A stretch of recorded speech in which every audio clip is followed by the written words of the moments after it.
വളരെ ഗൗരവമുള്ള ഇതാണ് കിട്ടിയിരിക്കുന്നത്. 3 അധ്യാപകരെ അറസ്റ്റിലാണ്. വളരെ ഷോക്കിംഗ് ആയിട്ടാണ്. ഒരു ഡോക്ടർ അറസ്റ്റിലാണ്, ഒരു പ്രാക്ടീസിങ് ഡോക്ടർ അറസ്റ്റിലാണ്.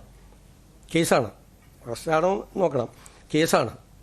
വലിയ ഷോക്കിംഗ് ആയിട്ടുള്ള കാര്യമാണ്. അധ്യാപികമാർ കൂടി ഇതിൽ ഉൾപ്പെട്ടിട്ടുണ്ടെന്ന് പറയുന്നത് എത്രമാത്രം ഈ ലഹരി മരുന്ന് വ്യാപിപ്പിച്ചിട്ടുണ്ടെന്നും അതിൻ്റെ നെറ്റ്വർക്ക് എത്ര വലുതാണെന്നുള്ളതിൻ്റെ ഒരു വലിയ ഇതാണ് റിയാക്ഷൻ. അപ്പോൾ തൂഫാൻ നടക്കുന്നത് കൊണ്ടാണ് അതിശക്തമായി കർശനമായി ആ പദ്ധതി സർക്കാർ നടപ്പാക്കുകയാണ്. നമ്മളൊരു പ്രയോറിറ്റി പ്രോഗ്രാമാണ് തൂഫാൻ എന്ന് പറഞ്ഞ ഗവൺമെൻറ്റിൻ്റെ. ഭരണകൂടം പോലും ഭയക്കുകയാണ്. നിയമവ്യവസ്ഥയെ വെല്ലുവിളിക്കുന്ന രീതിയിൽ ലഹരി മാഫിയ സമൂഹത്തിൽ ഭീതി വിതയ്ക്കുന്നു.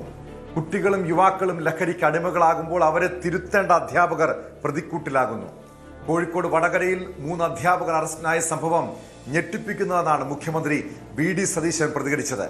ഒരു സമൂഹത്തെ വാർത്തെടുക്കുന്നതിൽ പ്രധാന പങ്കുവഹിക്കുന്ന 3 അധ്യാപികമാർ ലഹരിക്കണിയുടെ ഭാഗമാണെന്നത് കേരളം ഞെട്ടലോടെയാണ് കേട്ടത്. ആദ്യം കീർത്തന എന്ന അധ്യാപിക. വിശദമായ അന്വേഷണത്തിൽ കൂട്ടുകാരി കാവ്യയും പിന്നാലെ നീഷ്മയും പോലീസിന്റെ പിടിയിലായതോടെയാണ് വടകരയിലെ ലഹരി കേസിന്റെ ഗൗരവം വർദ്ധിപ്പിക്കുന്നത്. എന്തായാലും അന്വേഷണം ഇവിടെ കൊണ്ട് തീരുന്നില്ല. അധ്യാപികമാർക്കൊപ്പം കണ്ണൂർ ഇരിട്ടി സ്വദേശിയായ ജിജിൻ കുര്യാക്കോസിനെയും അറസ്റ്റ് ചെയ്തിട്ടുണ്ട്. ബാങ്ക് അക്കൗണ്ട് വഴി 1 കോടിയോളം രൂപയുടെ പണമിടപാടാണ് ജിജിൻ ലഹരി വിൽപ്പനയിലൂടെ നടത്തിയത്. ഡെലിവറി ബോയിയായി ജോലി ചെയ്യുന്ന ഈ യുവാവ് അറസ്റ്റിനായ അധ്യാപികമാരുമായി പണമിടപാട് നടത്തിയെന്നും തെളിഞ്ഞിട്ടുണ്ട്. ലഹരി ഇടപാടിനായി വിദേശ നമ്പറുകളും ഉപയോഗിച്ചിരുന്നു. കുട്ടികൾക്ക് മയക്കുമരുന്ന് നൽകിയിട്ടുണ്ടോ എന്നും അറസ്റ്റിനായ അധ്യാപികമാരുടെ ജീവിതശൈലി അടക്കം പരിശോധിക്കുമെന്നും ഉത്തരമേഖല IG കെ കാർത്തിക്കും കോഴിക്കോട് റൂറൽ ജില്ലാ പോലീസ് മേധാവി മെറിൻ ജോസഫും വാർത്താ സമ്മേളനത്തിൽ പറഞ്ഞു. ഇതുവരെ നമ്മൾ A2, A3, A4, A5 മൊത്തം 5 പ്രതികളാണ് ഈ കേസുകൾ നമ്മൾ അറസ്റ്റ് ചെയ്തിട്ടുള്ളത്. ഈ കേസിൽ ഇൻവോൾവ് ആയിട്ടുള്ള ബാക്ക്ഗ്രൗണ്ട് നോക്കുമ്പോൾ കുറേ പേര് ഉത്തരവാദപ്പെട്ട സ്ഥാനങ്ങളിൽ ടീച്ചേഴ്സായിട്ട് വർക്ക് ചെയ്യുന്നുണ്ട്. അവരുടെ ഇൻകമെല്ലാം എടുത്ത് പരിശോധിച്ചപ്പോൾ അവർക്ക് സാലറി അല്ലാതെ വേറെ ഒരു ഇൻകമില്ല. അപ്പോൾ അങ്ങനെ റൂറൽ ജില്ലാ പോലീസ് മേധാവി മെറിൻ ജോസഫ് അദ്ദേഹത്തിൻ്റെ നേതൃത്വത്തിൽ ഒരു പ്രത്യേക അന്വേഷണ സംഘം ഈ കേസ് വളരെ ഗൗരവമായിട്ട് കാണുകയും പ്രത്യേക സംഘം രൂപീകരിച്ച് അന്വേഷിക്കുകയും ചെയ്തു. അപ്പോൾ അങ്ങനെ അന്വേഷിച്ച് വരുമ്പോൾ നമുക്ക് ചില പ്രതികളുടെ ബാങ്ക് അക്കൗണ്ട്സ് പരിശോധിച്ചപ്പോൾ ഒരു വ്യക്തിയുടെ അക്കൗണ്ടിൽ തന്നെ നമുക്ക് 1 കോടി അധികം ഫിനാൻഷ്യൽ ട്രാൻസാക്ഷൻസ് ഉണ്ട്. അദ്ദേഹത്തിൻ്റെ ജോലി നോക്കിയപ്പോൾ അദ്ദേഹം ഒരു സാധാരണ ഒരു ഡെലിവറി ഏജൻറ്റാണ്. ഒരു പാർസൽ സർവീസ് കമ്പനിയിൽ ജോലി എടുക്കുന്ന ഒരു സാധാരണക്കാരാണ്. പക്ഷേ അദ്ദേഹത്തിൻ്റെ അക്കൗണ്ടിൽ പരിശോധിച്ചപ്പോൾ നമുക്ക് ഈ ജനുവരി മാസം തൊട്ട് ഏറ്റവും ചുരുക്ക പീരീഡാണ്, 6 മാസം പീരീഡിൽ തന്നെ ഇത്ര അധികം ട്രാൻസാക്ഷൻസ് നമ്മൾ ഇത് അന്വേഷണത്തിൽ വെളിവായിട്ടുണ്ട്. അതുപോലെ തന്നെ മറ്റു പ്രതികളുടെ ട്രാൻസാക്ഷൻസ് നമ്മൾ ഫിനാൻഷ്യൽ ഇൻവെസ്റ്റിഗേഷൻ നടത്തിയപ്പോൾ അവിടെയും ലക്ഷക്കണക്കിന് പൈസ ട്രാൻസാക്ഷൻ നടന്നതായിട്ടാണ് നമ്മൾ മനസ്സിലാക്കുന്നത്. അപ്പോൾ അങ്ങനെ ആ ഒരു തെളിവിൻ്റെ അടിസ്ഥാനത്തിലാണ് ഇത് 1-ാം പ്രതി തൊട്ടിലിരുന്ന് നമ്മൾ 5-ാം പ്രതി വരെ ഇതുവരെ അറസ്റ്റ് ചെയ്തിട്ടുണ്ട്. ഇനി കൂടുതൽ പ്രതികൾ ഇതിനകത്ത് ഉണ്ടോ എന്ന് നമ്മൾ സംശയിക്കുന്നുണ്ട്. അപ്പോൾ അത് ബന്ധപ്പെട്ടുള്ള അന്വേഷണങ്ങൾ നടന്നു വരികയാണ്. MS അനീഷ് കുമാർ ചേരുന്നുണ്ട് കോഴിക്കോട് നിന്ന് വിവരങ്ങളുമായി. അനീഷ്, ഈ കേസിന്, അതായത് ഈ അധ്യാപികമാർ പ്രതികളായ ലഹരി കേസിന് അതീവ ഗൗരവത്തോടു കൂടിയാണ് പോലീസ് കാണുന്നത്. ഇതിന്റെ അന്വേഷണത്തിൽ ഇപ്പോൾ ഏറ്റവും ഒടുവിൽ എത്തി നിൽക്കുന്നത് ഒരു ഡെലിവറി ബോയിലേക്കാണ്. അതായത് വളരെ തുച്ഛമായ വരുമാനം മാത്രമുള്ള ഈ ഡെലിവറി ബോയുടെയും ഈ അധ്യാപികമാരുടെയും ഒക്കെ അക്കൗണ്ടിലേക്ക് ലക്ഷങ്ങളും കോടികളും വന്നു വീഴുന്നു. ഇതിന്റെ ഉറവിടം തേടിയുള്ള അന്വേഷണത്തിലാണ് വലിയ ലഹരി മാഫിയെക്കുറിച്ച്, വലിയൊരു ശൃംഖലയെക്കുറിച്ചുള്ള വിവരങ്ങൾ ലഭ്യമാകുന്നത്. അതായത് നമുക്കറിയാം, കൊച്ചിയിൽ ഏതാനും മാസങ്ങൾക്ക് മുൻപ് ഡോക്ടർമാരും അഭിഭാഷകരും ഉൾപ്പെടുന്ന യുവാക്കളുടെ ഒരു സംഘത്തെ ലഹരി കേസുമായി ബന്ധപ്പെട്ട് പിടികൂടിയപ്പോൾ അന്ന് കേരളം ഞെട്ടിയെങ്കിൽ ഇത് അതിനേക്കാളും ഒരു അപകടകരമായ അവസ്ഥയിലേക്ക് നമ്മുടെ സമൂഹം പോകുന്നു എന്ന് തന്നെയാണ് കോഴിക്കോട്ടെ ഈ സംഭവം, വടകരയിലെ ഈ സംഭവം തുറന്നു കാട്ടുന്നത്. എന്താണ് പോലീസിന്റെ അന്വേഷണത്തിൽ ഏറ്റവും ഒടുവിൽ ഈ കേസുമായി ബന്ധപ്പെട്ട് ലഭ്യമാകുന്ന വിവരങ്ങൾ?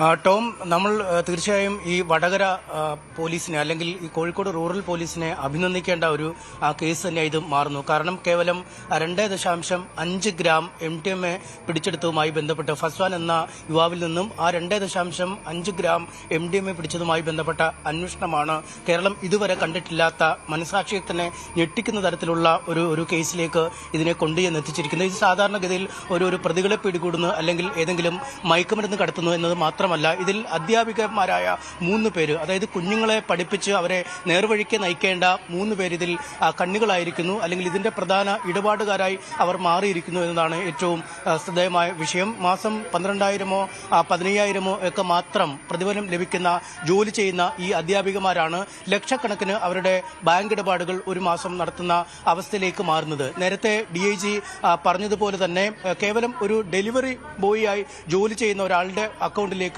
ജനുവരി മുതൽ ഈ ഓഗസ്റ്റ് മാസത്തിലേക്ക് എത്തുമ്പോൾ, അല്ലെങ്കിൽ ജൂലൈ മാസം അവസാനം വരെ എത്തുമ്പോൾ 99 ലക്ഷം രൂപയുടെ ഇടപാടുകൾ നടന്നിരിക്കുന്നു എന്ന ഞെട്ടിക്കുന്ന വിവരങ്ങൾ തന്നെ. 12,000-ഓ 13,000-ഓ അല്ലെങ്കിൽ 15,000-ഓ ശമ്പളം വാങ്ങുന്ന അധ്യാപികമാരുടെ അക്കൗണ്ടിലേക്ക് ഒരു മാസം 44 ലക്ഷം രൂപ എത്തുന്നു, 16 ലക്ഷം രൂപ എത്തുന്നു. മാസങ്ങൾക്ക് മുമ്പ് ഒരു അപകടം നടന്നപ്പോൾ സ്വയം ചികിത്സിക്കാൻ നിർവാഹമില്ലാതിരുന്നപ്പോൾ BRCയിലെ സഹപ്രവർത്തകരായ അധ്യാപകരുടെ സഹായത്തോടുകൂടി ചികിത്സ നടത്തിയ ആൾ 2 ലക്ഷം രൂപ അധ്യാപകർ പിരിച്ച് പണം നൽകി ആശുപത്രിയിൽ നിന്നും ഡിസ്ചാർജായ ഒരു അധ്യാപിക ഏതാണ്ട് 6-7 മാസം കഴിയുമ്പോൾ ഒരു ആഡംബര കാർ വാങ്ങുന്നു. അവർ ഓരോ ദിനവും മാറി മാറി പുതിയ വസ്ത്രങ്ങൾ ധരിക്കുന്നു, വിനോദസഞ്ചാരത്തിന് പോകുന്നു, ലഹരി പാർട്ടികൾ നടത്തുന്നു. അങ്ങനെ സമാനതകളില്ലാത്ത ഒരു ജീവിതശൈലിയിലേക്ക് അവർ മാറുകയും ചെയ്യുന്നു. എന്തായാലും ഈ 2 ഗ്രാം MDMA-യുമായി ബന്ധപ്പെട്ട നടത്തിയ അന്വേഷണം അയാളുടെ ഫോൺ വിശദാംശങ്ങൾ പരിശോധിച്ചപ്പോൾ അതിൽ നിന്നുമാണ് ഈ ആദ്യത്തെ കീർത്തന എന്ന ഫിസിക്കൽ എഡ്യൂക്കേഷൻ പരിശീലകയുടെ വിവരങ്ങൾ പോലീസിന് ലഭിക്കുന്നത്. ആ വിവരങ്ങൾ വിശദമായി പരിശോധിച്ചപ്പോഴാണ് അവർക്ക് ലക്ഷങ്ങളുടെ ഇടപാടുകൾ അവരുടെ അക്കൗണ്ടിൽ കഴിഞ്ഞ ഏതാനും മാസങ്ങളായി നടന്നുവെന്ന് കണ്ടെത്തിയത്. അവരെ ചോദ്യം ചെയ്തപ്പോഴാണ് അവരുടെ കൂട്ടുകാരിയായ കാവ്യ എന്ന അധ്യാപികയിലേക്ക് കാര്യങ്ങൾ എത്തുന്നത്. കാവ്യയിൽ നിന്നും ലഭിച്ച വിവരങ്ങളുടെ അടിസ്ഥാനത്തിൽ അവരുടെ അക്കൗണ്ട് വിവരങ്ങൾ പരിശോധിച്ചപ്പോഴാണ് പിന്നീട് നീഷ്മ എന്ന അധ്യാപികയിലേക്ക് ഈ അക്കൗണ്ടുമായി ബന്ധപ്പെട്ട അല്ലെങ്കിൽ ഇടപാടുമായി ബന്ധപ്പെട്ട വിവരങ്ങൾ എത്തുന്നത്. ഈ 3 അധ്യാപികമാർ പിടിയിലായതിന് പിന്നാലെയാണ് ജിജിൻ എന്ന കണ്ണൂർ ഇരട്ടി സ്വദേശിയായ യുവാവിലേക്ക്, ഡെലിവറി ബോയിലേക്ക് അന്വേഷണം എത്തുന്നത്. എന്തായാലും ഇതിൽ ഏതാണ്ട് 5 അധ്യാപകരാണ് അല്ലെങ്കിൽ 5 പ്രതികളാണ് ഇതിനകം പിടികൂടിയിരിക്കുന്നത്. അവരെയാണ് പോലീസ് കസ്റ്റഡിയിലെടുത്തിരിക്കുന്നത്. ഇതുമായി ബന്ധപ്പെട്ട അന്വേഷണം പുതിയ തലങ്ങളിലേക്ക് എത്തുന്നു എന്നാണ് പറയുന്നത്. കാരണം കേവലം ഇടപാടുകാർ മാത്രമല്ല, നിരന്തരം ഈ ലഹരി മരുന്ന് ഉപയോഗിക്കുന്നവരാണ് ഈ അധ്യാപികമാരെന്ന് കണ്ടെത്തിയിരിക്കുന്നു. മംഗലാപുരത്തുള്ള ഒരു സുഹൃത്തിൽ നിന്നായിരിക്കാം ഒരുപക്ഷെ ഈ ആദ്യത്തെ അധ്യാപികയ്ക്ക് കീർത്തനയ്ക്ക് ലഹരി ഇടപാടുമായുള്ള തുടക്കം എന്ന് കരുതുന്നു. എന്നാൽ തികഞ്ഞ ഒരു ആസൂത്രണത്തോടുകൂടിയാണ് ഈ കൃത്യം ഇവർ നിർവഹിക്കുന്നത് എന്ന് പോലീസ് പറയുന്നു. കാരണം ആദ്യം കീർത്തനയാണ് ഈ കേസുമായി ബന്ധപ്പെട്ട് പിടിയിലാകുന്നത്. ഈ അധ്യാപികമാരിൽ 3 പേരിൽ ആദ്യം പിടിയിലാകുന്നത്. പിന്നീടാണ് മറ്റുള്ളവരിലേക്ക് അവരെക്കുറിച്ചുള്ള വിവരങ്ങൾ പോലീസിന് ലഭ്യമാകുന്നു. അന്വേഷണം കൂടുതൽ വിപുലമായ രീതിയിൽ വ്യാപിപ്പിക്കുന്നതും.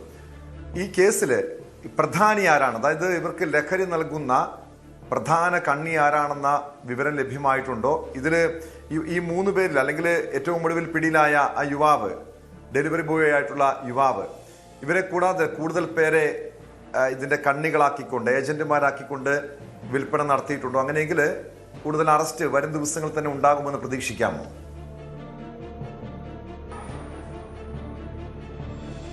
തീർച്ചയായും കൂടുതൽ അറസ്റ്റുകൾ ഉണ്ടാവും എന്ന് തന്നെയാണ് പോലീസ് പറയുന്നത്. കാരണം ഈ അധ്യാപികമാരുടെ അക്കൗണ്ടിലേക്ക് പണം അയച്ച ഒരുപാട് ആളുകളുണ്ട്. അത് വളരെ ചെറിയ തുക മുതൽ വലിയ തുക വരെ ഇവരുടെ അക്കൗണ്ടിലേക്ക് അയച്ചിരിക്കുന്നു. പിന്നീട് ഇവരുടെ അക്കൗണ്ടിൽ നിന്നും മറ്റ് ഇടങ്ങളിലേക്ക് പണം അയക്കുന്നു. ഒപ്പം ഈ ലഭിച്ച പണം ഇവരുടെ സ്വകാര്യ ആവശ്യങ്ങൾക്കായി ചെലവഴിക്കുന്ന രീതിയിലേക്കും കാര്യങ്ങൾ നീങ്ങുന്നു. അതുകൊണ്ട് ഇവർ പണം അയച്ച ആളുകൾ, ഇവരിലേക്ക് പണം അയച്ച ആളുകൾ എന്നിവരെയൊക്കെ കൃത്യമായ ഒരു നിരീക്ഷണത്തിലേക്ക് പോലീസ് കൊണ്ടുവരും എന്നാണ് പറയുന്നത്. ഒപ്പം ഇവരുടെയൊക്കെ മുകളിലുള്ള അല്ലെങ്കിൽ ഈ മയക്കുമരുന്ന് കടത്തിന്റെ ഒരു കിങ് പിൻ എന്ന് വിശേഷിപ്പിക്കാൻ കഴിയുന്ന ഒരാൾ എന്തായാലും ഉണ്ടാവും. ഇവരെ പരസ്പരം ബന്ധിപ്പിക്കുന്ന ഒരു കണ്ണി ഉണ്ടാവും. ഈ ഡെലിവറി ബോയിയെയും 3 അധ്യാപികമാരെയും ഏറ്റവും ഒടുവിലത്തെ കണ്ണിയായി ആദ്യം പിടിയിലാവപ്പെട്ട ആ യുവാവിനെയും ഒക്കെ പരസ്പരം ബന്ധിപ്പിക്കുന്ന കണ്ണുകൾ ഇക്കാര്യത്തിൽ ഉണ്ടാവുമെന്ന കാര്യം പോലീസിന് ഉറപ്പാണ്. പക്ഷേ അത്തരം ഒരു കിങ് പിന്നിനെ കുറിച്ചുള്ള വിവരങ്ങൾ ഇപ്പോഴും പോലീസ് പുറത്തുവിടുന്നില്ല. കാരണം ഒരുപക്ഷെ ഇത് അന്വേഷണത്തെ സാരമായി ബാധിക്കും എന്നതുകൊണ്ടാവാം അങ്ങനെ ഒരു കിങ് പിൻ ഉണ്ടാവും എന്ന് തന്നെയാണ് നമുക്ക് കരുതാൻ കഴിയുന്നത്. ഒരുപക്ഷെ ഇവർക്ക് ബംഗളൂരുവുമായും മംഗളൂരുമായും ഒക്കെ ഒക്കെ അടുത്ത ബന്ധങ്ങൾ ഉണ്ടാവുകയും അവിടെ നിന്നുള്ള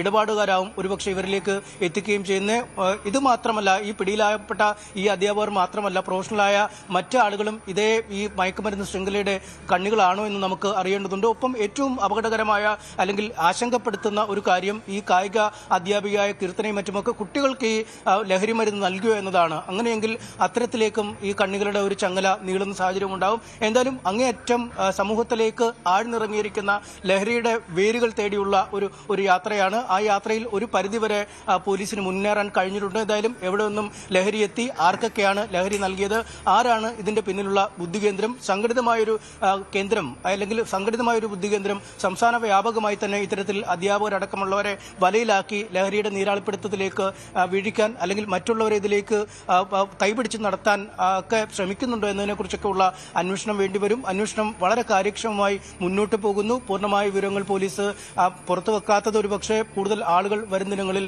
പിടിയിലാകും എന്നതുകൊണ്ട് തന്നെയാവും. ചില ആളുകൾ കൃത്യമായി തന്നെ പോലീസിന്റെ നിരീക്ഷണത്തിൽ ഇപ്പോൾ ഉണ്ട് എന്നാണ് നമുക്ക് മനസ്സിലാക്കാൻ കഴിയുന്നത്. ടോം. യെസ്, വ്യക്തമാണ്. MS അനീഷ് കുമാറാണ് വിവരങ്ങൾ നൽകിയത്. എന്തായാലും കൂടുതൽ പേരിലേക്ക് അന്വേഷണം നീങ്ങുകയാണ്. ഈ 3 അധ്യാപികമാർ മാത്രമല്ല, കൂടുതൽ യുവാക്കൾ, വിദ്യാർത്ഥികളടക്കം ഇവരുടെ വലയിലായിട്ടുണ്ടോ, ഇവരാർക്കൊക്കെയാണ് ലഹരി നൽകിയിരുന്നത്, ഇക്കാര്യങ്ങളെക്കുറിച്ചാണ് പോലീസിന്റെ അന്വേഷണം ഇനി ഉണ്ടാവുക.